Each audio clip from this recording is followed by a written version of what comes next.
Bem-vindos de regresso ao Conversas à Quinta. Um Conversas à Quinta que hoje vai ser especial. Vamos falar de livros, vamos falar de livros saídos em 2014, vamos falar de livros que de alguma forma permitem fazer uma reflexão sobre os tempos que correm.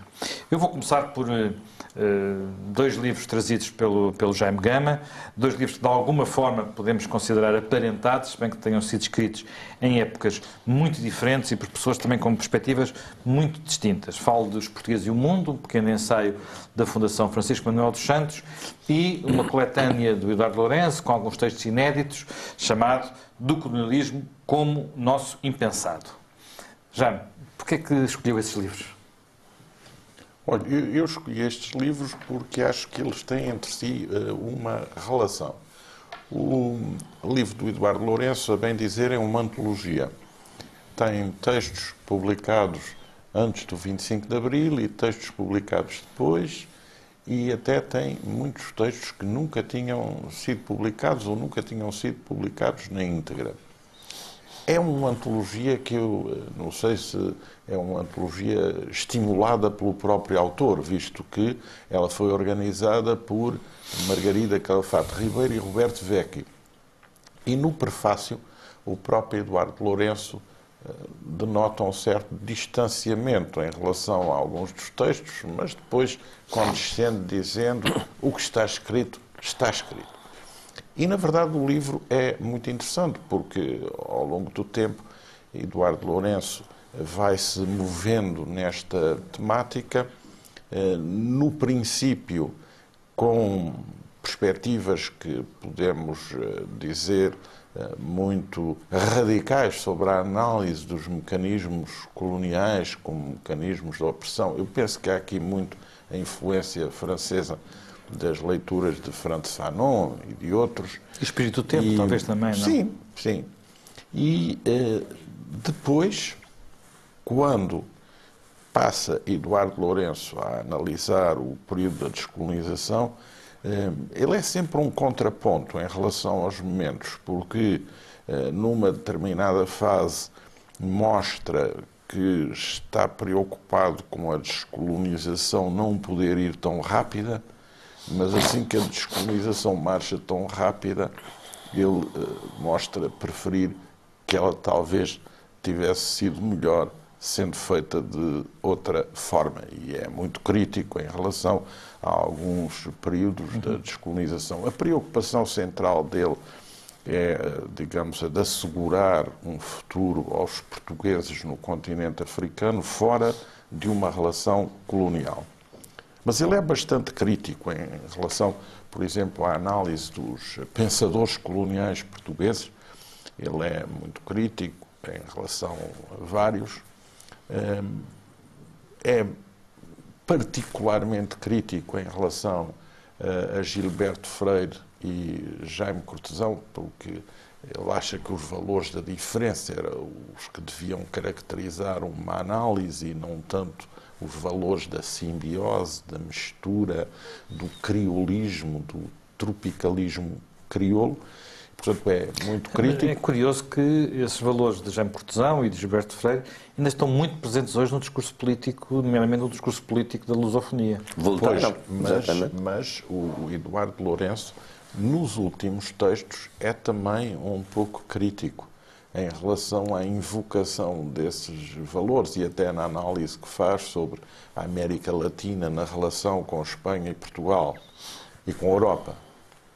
E a análise que faz à comemoração da independência do Brasil e ao Brasil, ele continua a navegar um pouco nessa ideia de ser um contraponto aos pensamentos oficiais do momento. Ele, no fundo, o que diz é os portugueses, porque o ensaísta que é Eduardo Lourenço usa esta forma de disfarçar a autoria na sigla Os Portugueses, que no fundo é a análise do próprio autor, para dizer que negaram e continuam a negar ter colonizado e ter descolonizado.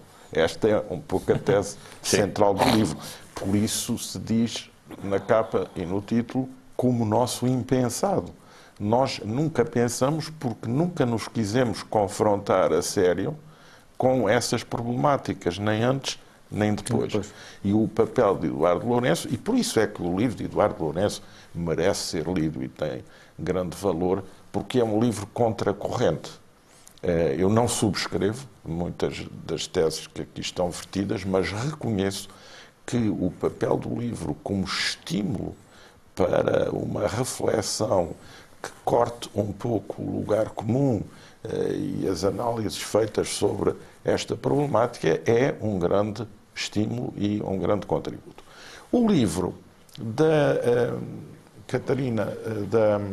Raquel Vaz Pinto é um livro que, de certa forma, complementa com vários inquéritos de atualidade a percepção que os portugueses de hoje têm do mundo, designadamente na relação não só com a Europa, nem com o Oriente, mas também com a África e com a América Latina. E por isso é um livro que, digamos, tem o mérito de poder ser um complemento de leitura na medida, não só em que atualiza dados, como também na medida em que todo o raciocínio de Eduardo Lourenço sobre colonização e descolonização é um raciocínio completamente não apoiado em dados históricos, em análises institucionais, em análises político-diplomáticas ou em análises estratégicas.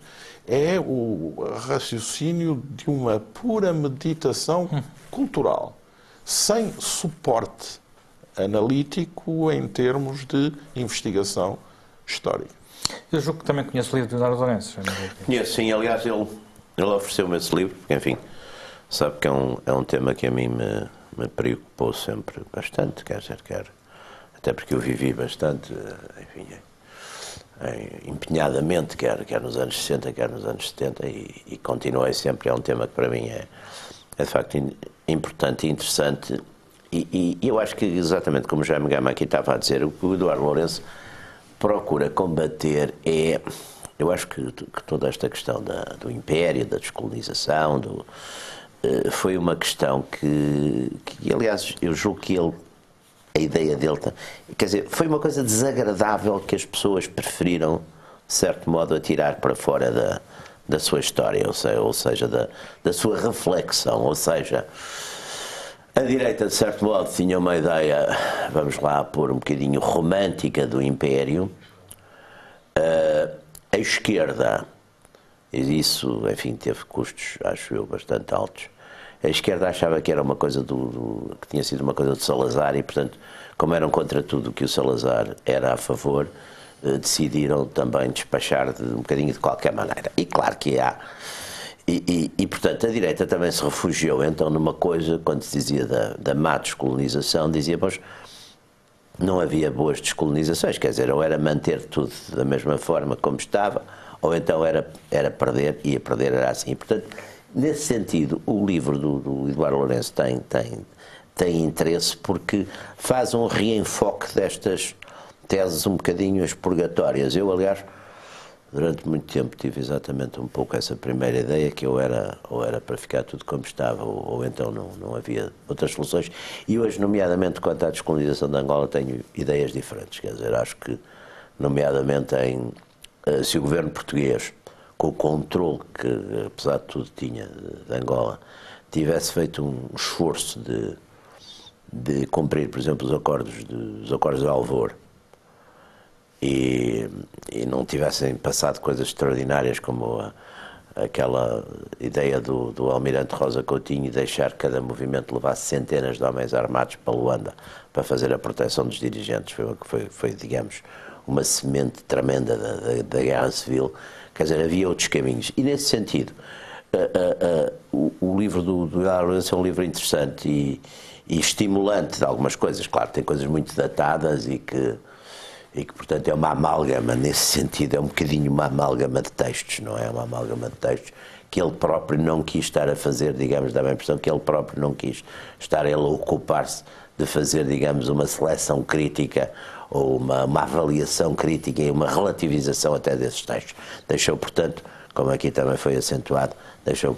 Agora, essas questões, por exemplo, do lusotropicalismo e que foram sempre muito atacadas, porque na altura foram bastante usadas pelo governo português. Na altura, as teses do de Gilberto Freire, de facto há um ponto que é, quer dizer, Angola não é um país africano como os outros, por exemplo. Tem de facto um fenómeno único de multirracialidade, se quisermos pôr as coisas assim.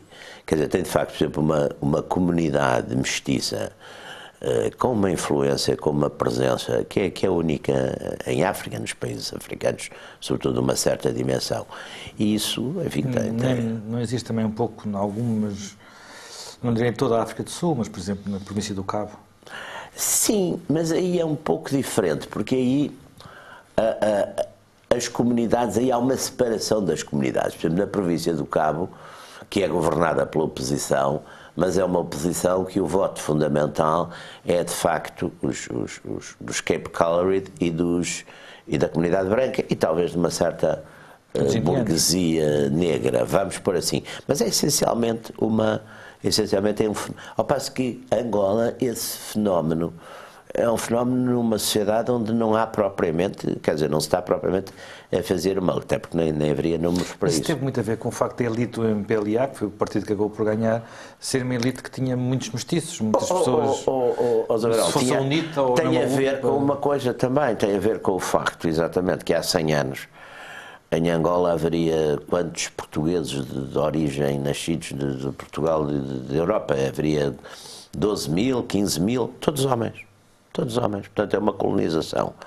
Prática é uma carta de uma senhora da época, de Luanda, para uma amiga em Lisboa, a dizer em Luanda, há 6 senhoras.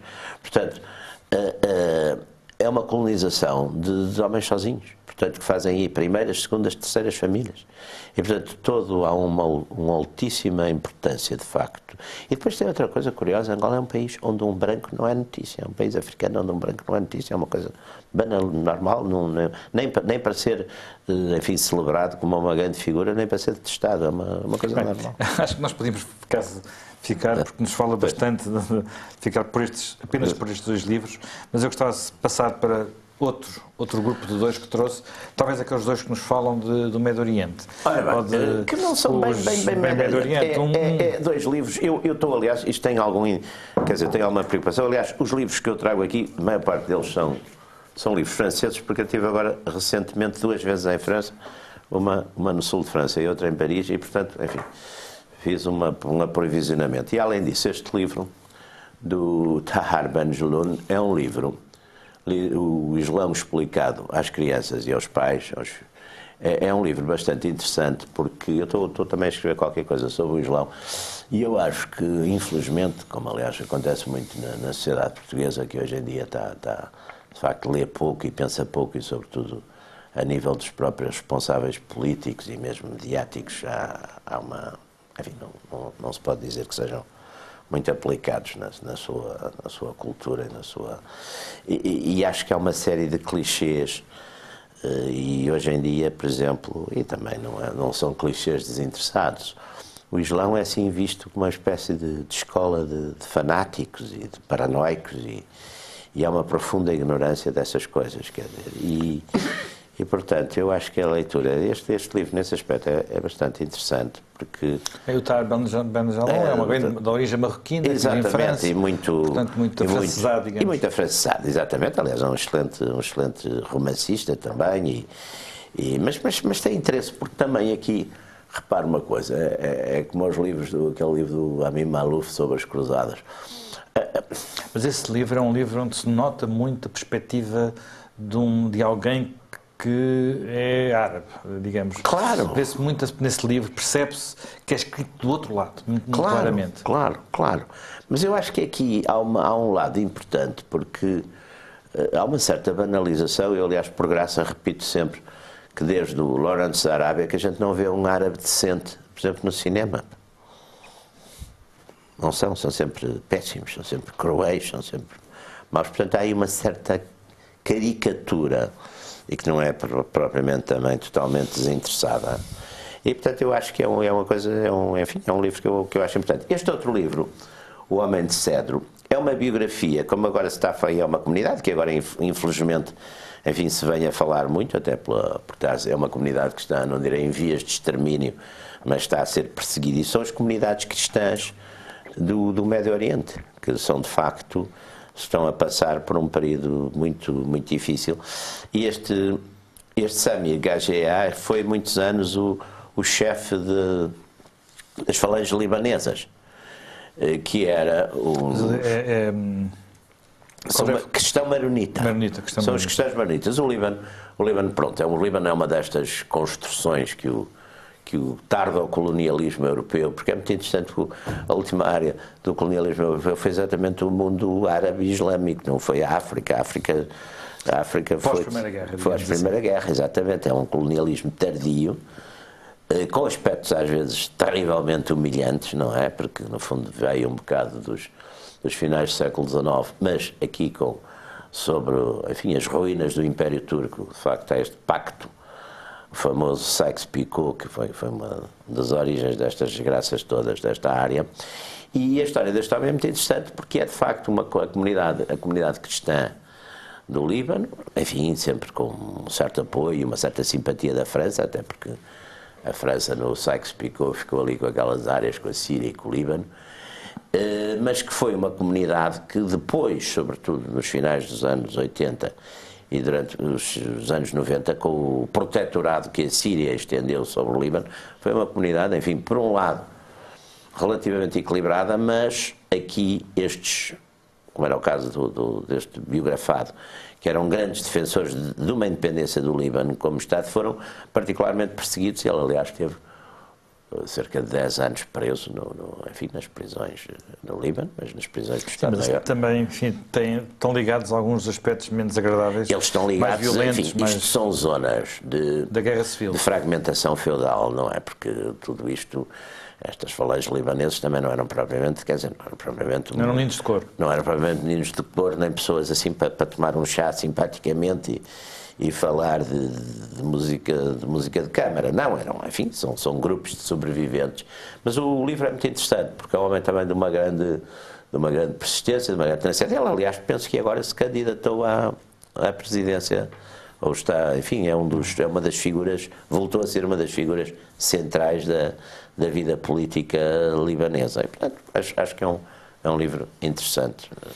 Enfim, Volta-se a Jamgami para uma das suas sugestões. Um livro de João Carlos Espada, também uma coletânea, Portugal, a Europa e o Atlântico. São os textos o mais britânico dos portugueses?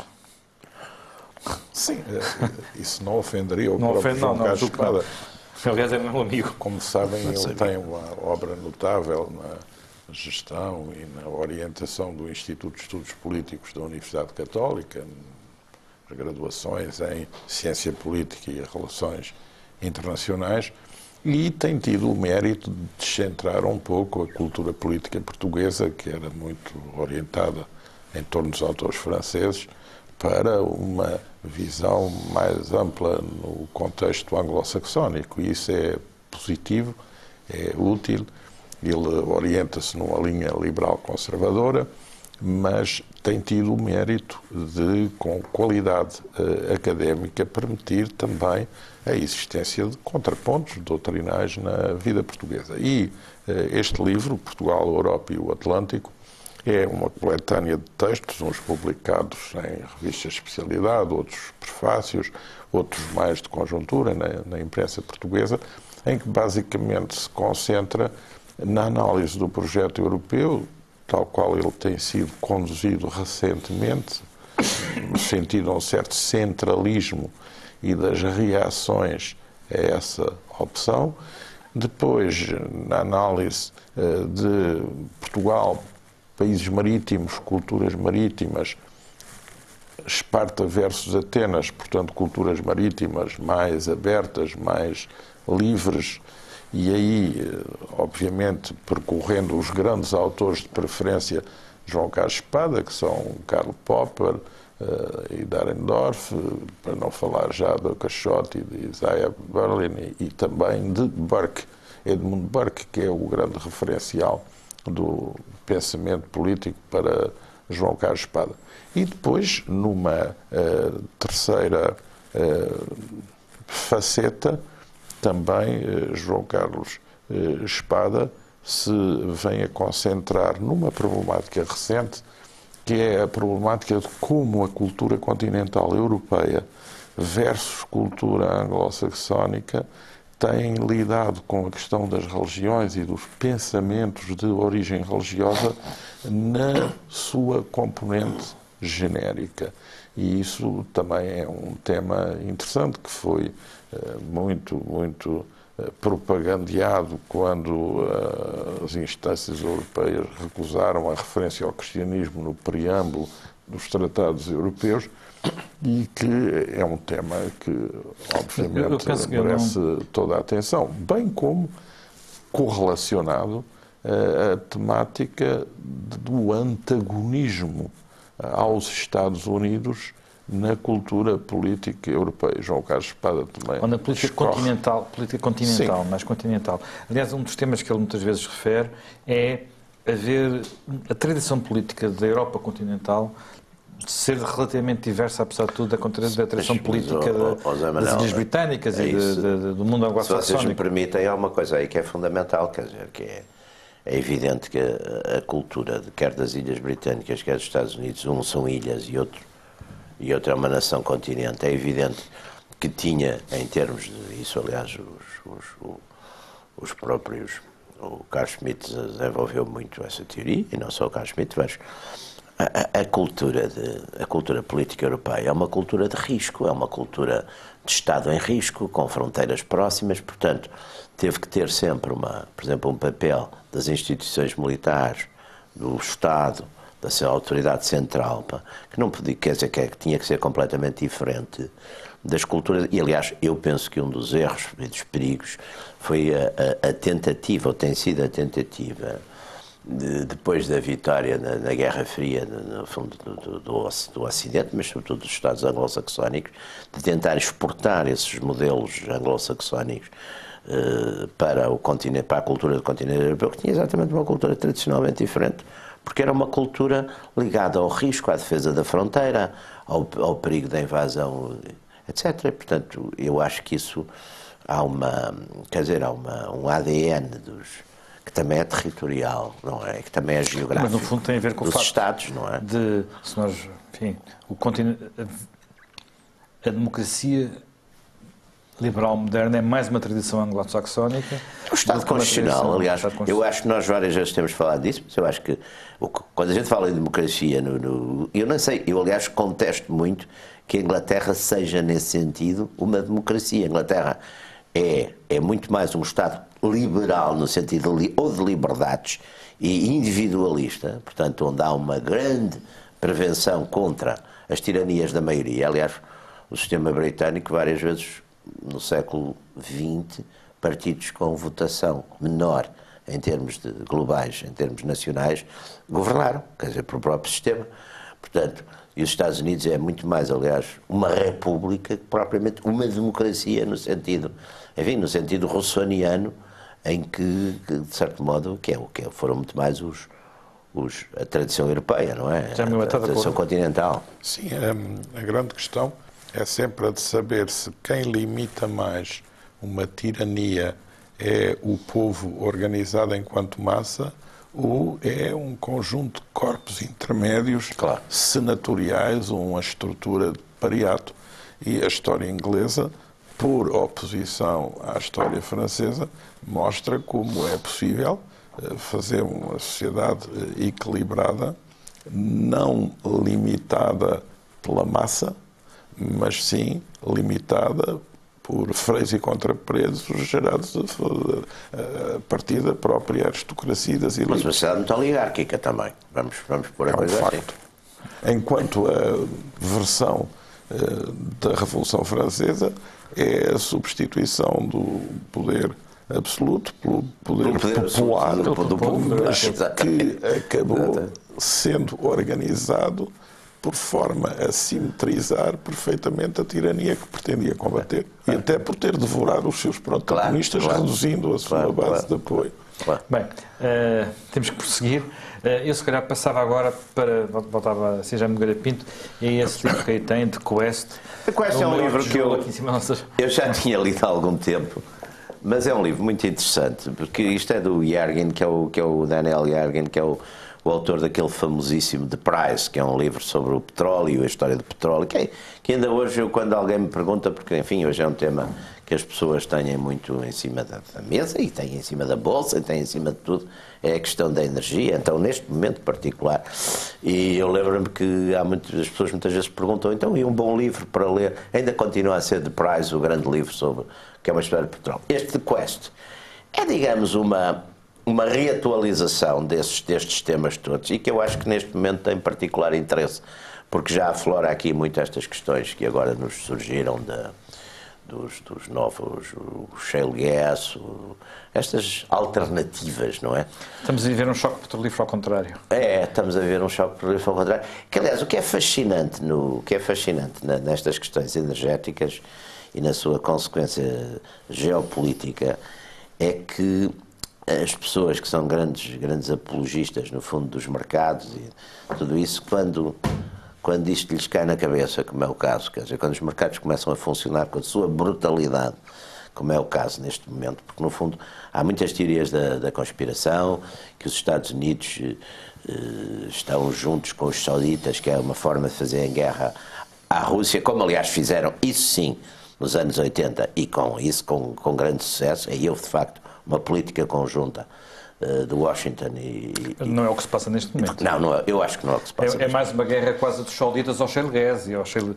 Neste momento nem sei se é uma guerra dos sauditas, quer dizer, neste momento é uma defesa dos mercados. Os mercados, na sua brutalidade e na sua cegueira, os mercados que, enfim, também são assim tão apreciados por vezes, mas de facto são uma espécie de monstros também, e que estão de facto, enfim, à solta. E há países, enfim, o Irão, a Venezuela, até Angola, enfim, todos os países que têm, mesmo o próprio Brasil, que estão neste momento a ter problemas muito complicados e com consequências, enfim, sociais também, que podem ser perigosas, exatamente por isso. Mas o que é que se passa? Passa-se que o mercado, de repente, os Estados Unidos passam de ser uns produtores, têm mais 4 ou 5 milhões de barris dia, que atiraram para o mercado. Isso provoca mudanças, e não só mudanças na própria área de petróleo, como, por exemplo, na viabilidade e no interesse de algumas explorações de outras energias, como, por exemplo, do gás natural. Portanto, este livro é muito interessante nesse aspecto, porque já nos dá uma ideia do que é que pode ser a energia do futuro. Ele abre muitas perspectivas. Eu acho que as energias vão ser sempre um cocktail de energias. Eu acho que nós, daqui para a frente, quer dizer, o mundo vai fundamentar-se nestes cocktails de energias, e que, aliás, vê-se isso até porque as próprias grandes companhias que se dedicam a estas coisas procuram depois também cobrir muitas vezes um bocadinho esse próprio cocktail ou as suas possibilidades. Agora, o que é fundamental como pensamento, penso eu, é que nós temos que ter outra vez na cabeça que estamos num mundo de uma extrema volatilidade e, portanto, as pessoas que podem enfrentar esse mundo são pessoas que tenham sido treinadas para o imprevisto. Eu, infelizmente, já agora junto aqui, acho que, por exemplo, hoje em dia as nossas universidades treinam muito pouco para o imprevisto. Bem, nós temos também aqui hoje, trouxeram também biografias. Vamos começar pela sua, do Ernst Jünger. Porquê essa escolha? Eu trouxe esta, lá está, estamos também com o síndrome da França. O Ernst Jünger, para mim, é um autor que eu admiro muitíssimo e que li com grande intensidade desde os meus 25 anos, e praticamente penso, quase me atrevo a dizer que devo ter lido a obra toda dele. É um autor muito significativo, porque eu penso que é um autor, lá está, numa cultura como a nossa, que foi muito influenciada sempre muito pela França e depois pela área anglo-saxónica, não é? Em sucessivos tempos e gerações. Eu acho que o Jünger tem primeiro é um clássico, é um antigo, quer dizer, tem de facto uma escrita admirável, com fases diferentes, mas no fundo é como estar a ler não sei, um Marco Aurélio, é como estar a ler um Tucídides, é como estar a ler alguém que contempla um Tácito, alguém que contempla o mundo vivendo os acontecimentos. Ele foi de facto um protagonista, quer da Grande Guerra, quer toda aquela vida dos anos 20 alemães muito complicada, de Weimar, etc., mas depois colocou-se como um grande observador do mundo, com uma grande, aquilo que a gente podia chamar uma sabedoria antiga, uma crítica notabilíssima da modernidade, mas sempre feita com grande serenidade e com grande sabedoria, e de facto num estilo admirável. Os diários dele, por exemplo, são notáveis. O Julien Henriet, que foi sempre um grande, foi também tradutor do Juncker e acompanhou, publicou agora de facto esta biografia que me parece, enfim, um trabalho muito completo e muito interessante. Há várias biografias do Juncker, mas este parece-me de facto sobre um autor que é fundamental para percebermos muito o século XX. Jaime Gama, a sua biografia é outra, um personagem mais antigo, seguramente mais influente no mundo de hoje e na Europa de hoje, que é Lutero. Lutero, Palavra e Fé, do Padre Carreira das Neves. Olha, é uma obra que tem um grande mérito. É o de quebrar um silêncio biográfico em termos de autores portugueses sobre Lutero, silêncio que dura há 500 anos. É a primeira vez que um português se abalança a fazer uma biografia de Lutero. É um livro objetivo, um livro de leitura muito interessante e que tem o propósito que é de um franciscano, de um teólogo, catedrático jubilado de Teologia da Universidade Católica Portuguesa, de dar a palavra a Lutero, de deixar exprimir a sua doutrina, os seus pontos de vista, quiçá as suas contradições e o seu mérito. E o livro tem o valor na cultura portuguesa de ter vindo suprir essa lacuna, um pouco como Yves Congar, em 83, fez da parte de outro grande teólogo, esse teólogo do Concílio Vaticano II, em relação à figura de Lutero, que foi durante anos esquecido e um pouco subalternizado. Eu lembro-me, quando éramos pequenos, na catequese havia umas pequenas biografias denegridoras e diabolizadoras do Martinho Lutero e que manifestamente hoje já estão ultrapassadas. E o preconceito em Portugal anti-protestante era um preconceito forte e enraizado, bem como também uma cultura de gueto das minorias protestantes em Portugal, que se posicionavam como fortemente anticatólicas e, portanto, também, digamos, justificavam e contra-justificavam o que era, de uma parte, uma perspectiva errónea com uma resposta errónea da outra parte. Eu lembro-me, quando era pequeno, minha mãe dava-me uma instrução prática na cidade onde eu vivia, que era: não deves frequentar 3 coisas: a sede de um clube desportivo de que ela não gostava, tascas e igrejas protestantes. Portanto, isso fazia parte de uma cultura popular muito enraizada. Mas havia cultura de igrejas protestantes? Várias. Sim. E em todas as localidades, sobretudo nas localidades marítimas, há um grande florescimento em Portugal das igrejas protestantes, as igrejas do protestantismo histórico e de comunidades. Os alemães, os ingleses, os norte-americanos, todos trouxeram as suas igrejas agregadas. Só que depois não irradiaram muito.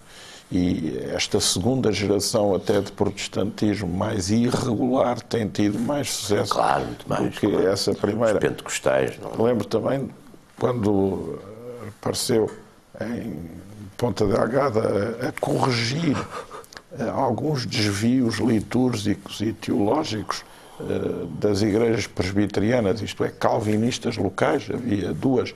O pastor Dimas Almeida, que hoje é uma figura muito conhecida e que tem um valor no diálogo ecuménico e na defesa credível das posições, nesse caso calvinistas. A minha avó dizia: olha, esse homem cá em casa, isso é muito negativo, porque eu prefiro que tragas comunistas do que protestantes, porque isso é horrível.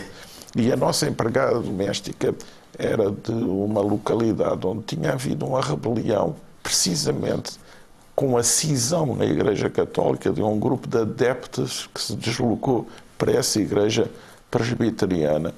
e que levou consigo uma quantidade de imagens da Igreja Católica e depois as atirou para a Ribeira e as cabeças dos santos na Ribeira. Isso tinha dado origem quase a uma pequena guerra civil religiosa de consequências imprevisíveis como essas que eu sofria no retraimento à presença do pastor Dimas Almeida em nossa casa. Mas o livro do Padre Carreira das Neves é este propósito muito importante. Não é um livro teológico, é um livro... Não, é uma biografia de leitura agradável, bem feita, feita com o propósito de dar a conhecer aos católicos portugueses e de língua portuguesa e também aos protestantes portugueses e de língua portuguesa a vida de Martinho Lutero. Que tem o enquadramento do impacto que ele teve na Europa. Sim, e tem também tudo aquilo que respeita à análise das principais biografias publicadas sobre Martinho Lutero, com os diversos pontos de vista. Há uma biografia já publicada em Portugal, que é a biografia do Lucien Febvre, que escreveu sobre Lutero de uma forma muito interessante, mas enquanto análise estrutural e de enquadramento de campos culturais, não tanto sobre uma biografia que dê gosto de ler do ponto de vista, digamos, da vida intrínseca e quase romanceada que uma boa biografia deve ter para ser agradável. Portanto, este livro é um livro de grande importância e se eu chamei aqui à colação no programa é porque fiquei entristecido com o facto de não ter visto o relevo dado à publicação desta obra nos locais devidos. E isso revela também um pouco como, digamos, as obras importantes hoje andam precisamente ao contrário nas listas dos best-sellers. Exatamente. Pois, os nossos best-sellers muitas vezes são outros. Deixei para o fim, nesta minha orientação das vossas escolhas, 2 livros que não são ensaios. Portanto, o primeiro é do Ruben Fonseca, um dos meus romancistas preferidos. Ora bem, eu gosto, Ruben Fonseca para mim é um grande escritor de língua portuguesa. Eu ter-lhe dado o Prémio Nobel a ele ou ao João Baldo Ribeiro, enfim, na língua portuguesa, porque acho que é um escritor admirável. É sobretudo um contista, e um contista, o Ruben Fonseca, deve ser um homem que está nos 80 e muitos anos, mas continua nos contos dele, por exemplo, nesta coletânea de contos chamada Amálgama, são contos muitas vezes de uma página, 2 páginas, mas continua de facto com uma atenção ao real, com uma atenção à sociedade. Isto, no fundo, é sempre muito uma narrativa urbana, e a cidade, embora muitas vezes não tenha nome, é o Rio de Janeiro, a cidade do Ruben Fonseca. É de facto ele agora, por exemplo, está aí outra vez muito por causa aquela série do Agosto, que é uma coisa notável dele, sobre a altura do suicídio do Getúlio Vargas, e depois até foi também telenovelizada pela Globo. Mas o Ruben Fonseca, eu li isto num sábado passado, foi a minha leitura, e lê-se de facto rapidissimamente, mas é de facto um belíssimo escritor de língua portuguesa de ficção.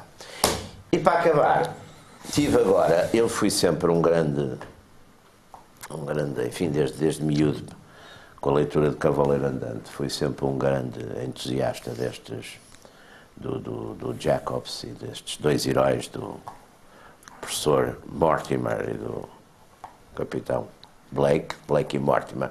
E aqui há uns anos, o Jacobs morreu, não é? Mas aqui há uns anos houve a ideia, que eu acho que foi notável, de retomarem os personagens, não é? Como estão aqui nos seus desenhos, de outros desenhadores e contistas, não é? Cenaristas, retomarem os personagens e retomarem as histórias em alguns dos pontos, ou naquilo que eram ou para trás ou para diante de algumas histórias. E esta, naturalmente, esta é muito interessante, porque esta passa-se no final da Segunda Guerra Mundial. Portanto, a Inglaterra está a preparar, os aliados estão a preparar o desembarque da Normandia, e então, enfim, a história é exatamente já aparecem aqui todos os personagens, ou grande parte dos personagens que vão ser os personagens fundamentais das histórias do... Já temos aí o Ulrich. Já aparece o Ulrich. Aparece o Ulrich aqui já como sim, uma espécie de espião, uma espécie de traidor, mas que já está a trabalhar para aquele grande império amarelo que depois aparece na primeira série no Segredo do Espadão. Do Espadão. E é muito interessante, enfim, eu penso que muita gente da minha geração e até mais novos que leram, é muito interessante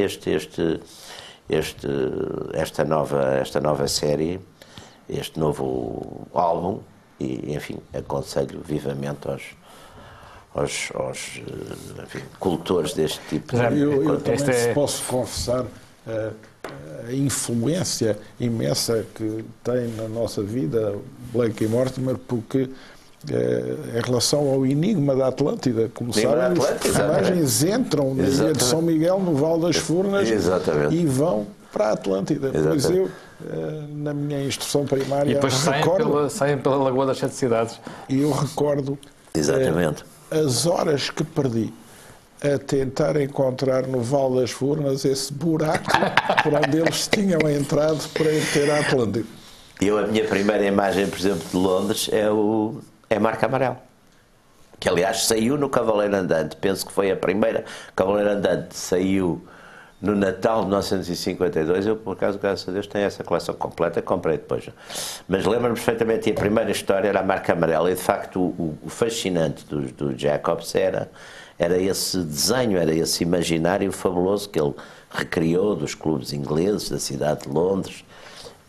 Mas eu penso mais que isso, acho que há um lado nessa figura que antecipa os salteadores da Arca Perdida e as figuras, e essas figuras já há um lado semelhante, talvez por recordar o segredo da Grande Pirâmide, por exemplo.